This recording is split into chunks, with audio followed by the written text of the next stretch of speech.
기초연금 얼마나 받으시나요? 나보다 돈은 많은 것 같은데 더 받는 사람들 많이 보시죠? 옆집 김 사장님은 서울에 아파트도 한 채 가지고 계시고 자녀가 매달 생활비도 보내주시는 것 같은데 저보다 기초연금을 더 많이 받는다는 소문이 돌고 있습니다. 나도 형편이 넉넉하지 않아 열심히 살았는데 오히려 나는 전액 감액되거나 아예 못 받는다면 얼마나 억울할까요? 이런 불공평함 단순히 소문일까요? 아닙니다. 사실 기초연금을 최대 금액으로 받으면서도 여전히 여유로운 생활을 유지하는 분들은 분명히 존재합니다. 그분들은 단순히 운이 좋아서가 아니라 대한민국의 복지, 제도와 금융 시스템을 합법적인 범위 내에서 가장 현명하게 활용하고 계신 겁니다. 남들이 모르는 정부 제도의 빈틈이나 혹은 혜택을 정확히 알고 있기 때문이죠. 지금 여러분이 보고 계신 이 영상은 단순한 정보 전달을 넘어 여러분의 노후 생활을 획기적으로 개선시킬 수 있는 가장 확실한 재테크 청사진이 될 것입니다. 저는 30년 넘게 금융업 전문가로 일해왔습니다. 그동안 수많은 은퇴 예정자와 시니어 고객들의 자산 포트폴리오를 설계하면서 기초연금 수령액을 단돈 1만 원이라도 더 받기 위해 얼마나 치밀하고 합법적인 준비가 필요한지 직접 목격했습니다.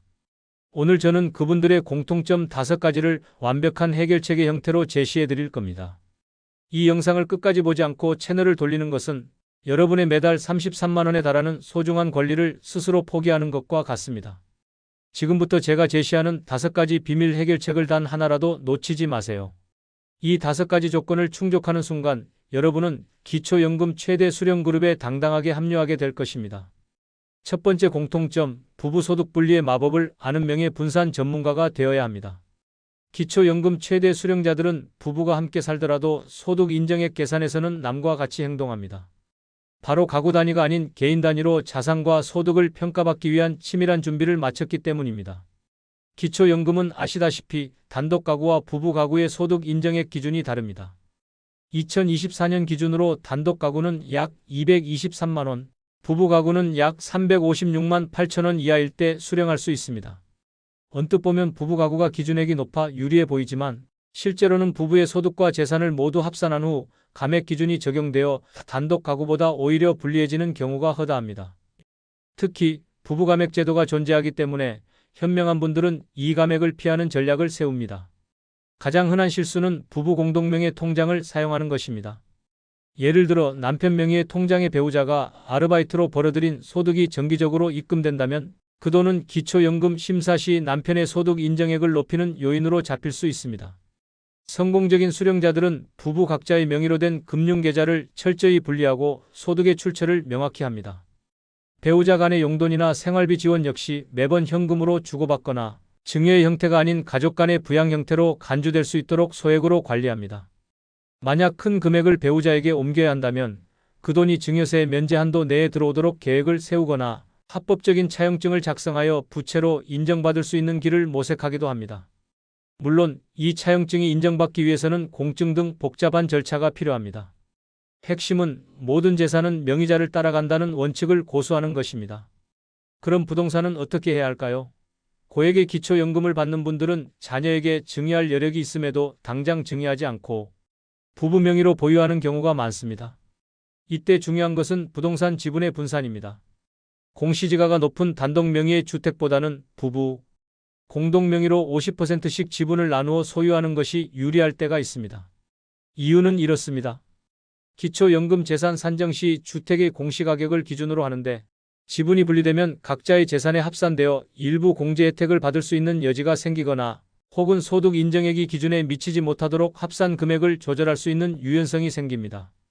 또한 자녀에게 현금 대신 부동산 지분을 증여할 경우 양도소득세와 증여세를 종합적으로 고려하여 세금 부담을 최소화하는 전략까지 동시에 실행합니다.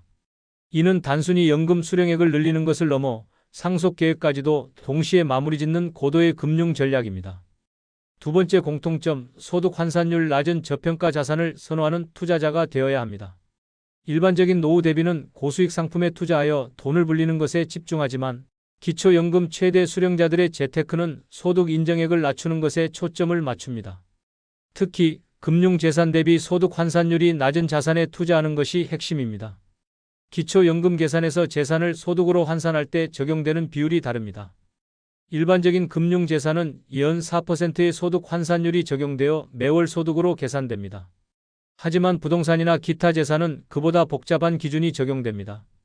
고액 수령자들은 소위 시세 대비 공시가격이 낮은 자산을 선호합니다. 예를 들어 서울 도심의 고가 아파트 한 채는 시세가 10억이고 공시가격이 7억이라고 가정해 봅시다. 반면 지방 소도시의 시세 4억이지만 공시가격이 3억인 주택이 두 채 있다면 총 시세는 8억으로 비슷하지만 공시가격 총액은 6억으로 서울 아파트보다 낮아집니다. 기초연금 산정 시에는 시세가 아닌 공시가격을 기준으로 합니다. 따라서 공시가격이 상대적으로 낮게 책정된 지방의 농지, 임야 혹은 시가표준액이 낮은 다가구나 다세대 주택을 소유하는 것이 유리할 수 있습니다. 이분들은 현금을 장기간 은행에 예치해두어 이자 소득이 많이 발생하는 것보다 공시가격 기준으로 낮은 평가를 받는 부동산에 자산을 묶어둡니다. 이 방식은 금융자산의 소득 환산율 연 4%를 회피하는 가장 효과적인 방법 중 하나입니다. 여기서 가장 강력한 카드가 하나 더 있습니다. 바로 주택연금입니다. 기초연금과 주택연금은 동시에 수령할 수 있습니다. 자산가들은 집을 팔아 현금을 확보하는 대신 주택연금에 가입하여 주택자산을 현금 흐름으로 전환합니다. 주택연금 수령액은 기초연금의 소득 인정액에 포함되지 않는 비과세 소득입니다. 이것이 가장 강력한 합법적인 치트키입니다. 집이라는 큰 자산은 보유하면서도 그 자산을 매각할 때 발생하는 현금, 소득, 이자나 배당 소득의 위험 없이 매달 안정적인 생활비를 확보하게 됩니다. 주택연금 가입 시 주택을 재산으로 산정하지 않게 되므로 기초연금 수령액을 극대화할 수 있는 완벽한 전략이 되는 것입니다. 따라서 집은 있지만 현금이 없다고 말하는 고액 연금 수령자들 대부분은 이미 이 주택연금 카드를 활용하고 있습니다. 세 번째 공통점, 인정받을 수 있는 합법적 부채를 적극 활용해야 합니다. 기초연금을 최대한 받기 위해 가장 중요한 것은 소득 인정액을 낮추는 것입니다. 소득 인정액은 소득과 재산의 소득 환산액을 합친 금액인데 여기서 재산을 계산할 때 공제 가능한 부채를 적극적으로 활용합니다. 이분들은 빚이 없는 깨끗한 삶을 목표로 하기보다는 제도적으로 인정받는 부채를 전략적으로 관리합니다. 고액 수령자 중에는 주택을 소유하면서도 주택담보대출을 일부러 남겨두는 경우가 있습니다. 이 대출 잔액은 기초연금 재산 산정 시 재산평가액에서 차감됩니다. 핵심은 모든 대출이 공제되는 것이 아니라는 점입니다. 반드시 주택 구입이나 임차 목적으로 금융기관에서 받은 대출이어야 합니다. 예를 들어 자녀에게 줄 생활비를 마련하기 위해 받은 개인 신용대출이나 사적인 차용증은 원칙적으로 재산에서 공제되지 않습니다. 따라서 이들은 금융기관을 통해 정식으로 담보대출을 받아 그 돈을 생활비로 쓰거나 다른 저평가 자산, 농지나 임야 등을 매입하는 데 사용함으로써 대출은 남기고 현금 자산을 낮추는 이중 효과를 노립니다. 건물을 소유한 분들의 경우는 어떨까요? 세입자로부터 받은 임대보증금은 기초연금 산정 시 부채로 인정되어 재산에서 공제됩니다. 이는 건물 소유자에게 매우 강력한 혜택입니다.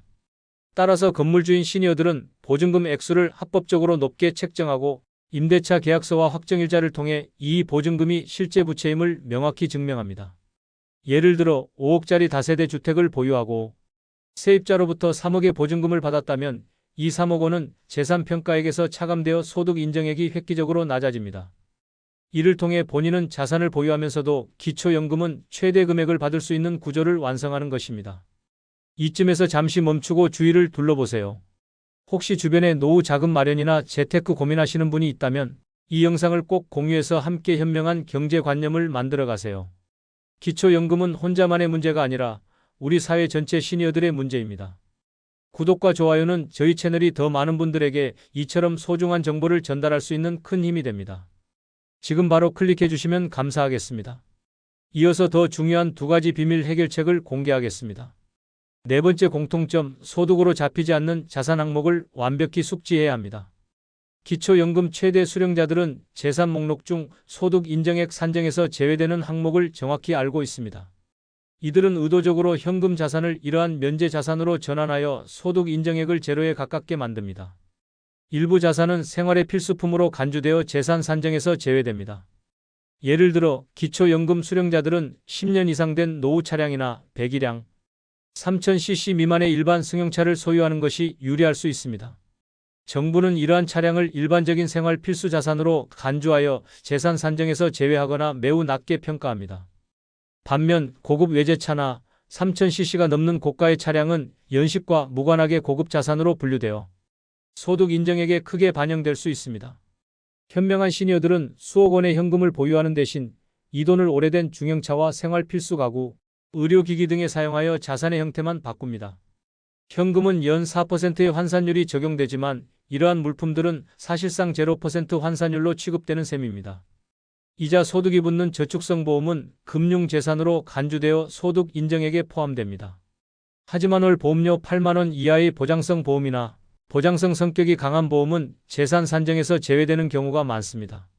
최대 수령자들은 고액의 현금을 은행에 예금하거나 저축성 보험에 묶어두는 대신 순수 보장성 보험에 가입하여 노후 의료비를 대비함과 동시에 그 돈이 기초연금 산정에서 제외되도록 합니다.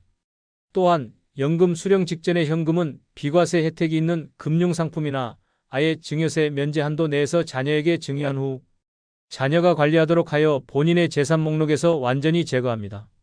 이들은 현금을 보유하는 순간 소득 인정액이라는 세금 덩어리로 변한다는 사실을 정확히 이해하고 있습니다.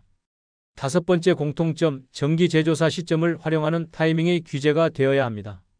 기초연금을 안정적으로 받는 분들은 정부가 매년 실시하는 정기 재조사 시점을 단순한 행정 절차로 보지 않고 자산 포트폴리오를 조정할 수 있는 기회로 활용합니다. 기초연금 수급 자격은 매년 갱신되며 특히 상반기와 하반기에 걸쳐 소득과 재산 변동 사항을 집중적으로 확인합니다. 정기조사 시점은 보통 4월부터 9월 사이에 진행되며 전년도 소득과 당해연도 재산을 기준으로 합니다. 현명한 수령자들은 이 조사 시점을 앞두고 현금화하기 쉬운 고액, 금융자산을 일시적으로 저평가 자산, 공시가 낮은 부동산이나 면제 항목의 물품 등으로 전환합니다.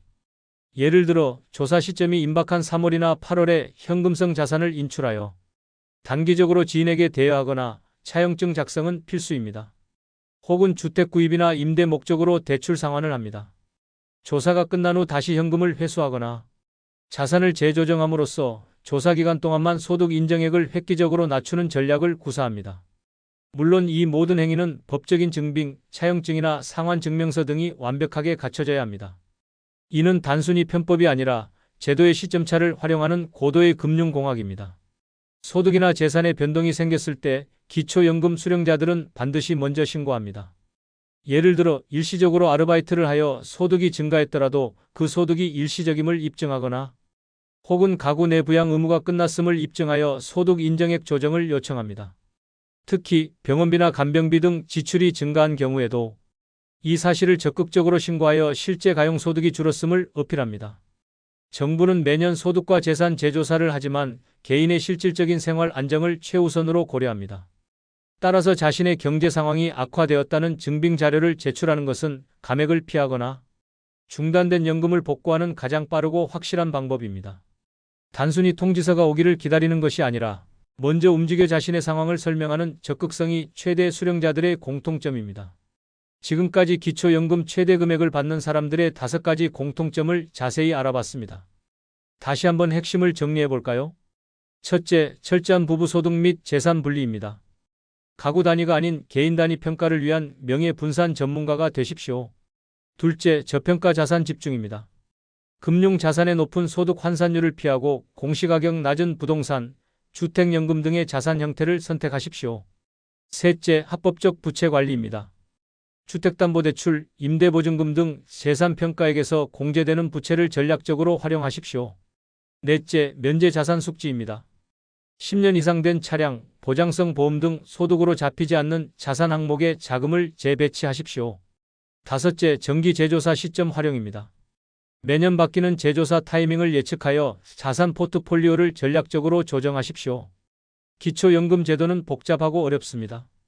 하지만 이 복잡한 제도를 현명하게 이해하고 준비한 사람들에게는 매달 33만 원이라는 든든한 생활 안전망을 제공해 줍니다. 오늘 제가 알려드린 5가지 비밀, 해결책은 모두 합법적인 범위 내에서 여러분의 소중한 연금을 지키고 늘리는 노하우입니다. 가장 중요한 것은 준비의 시간입니다. 기초연금 신청 직전에 모든 것을 바꾸려고 하면 이미 늦습니다.